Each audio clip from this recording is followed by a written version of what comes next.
මුලා වෙලා දැන් සිනාසේ වසවිස ගහනවා දඩ බුල්ල ගැව සිනාසේ මල කපලා කඳුලක් විනුවට පස්සේ මුට්ටිය පත බෑ වුණා.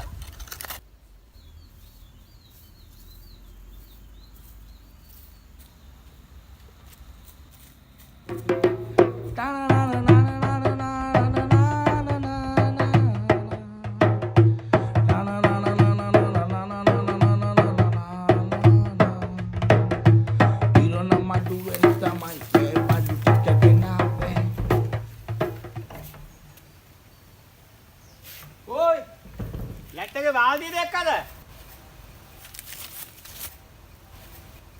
වාල්දිය කතා කරත් මේ ගෑණි නෙමෙයිනේ කතා කරන්නේ.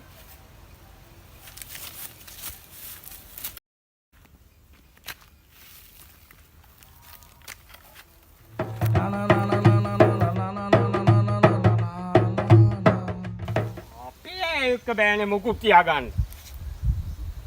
බාලා බහින ටිකට බාල්දියට ඇල්ලන්නේ. අයියේ කවුද මේ මල බහින වෙලාවේ? අතන බාල්දියක් තිබ්බා ගත්තත් දන්නේ නැහනේ. මම මේ නිකමට ආන්නේ.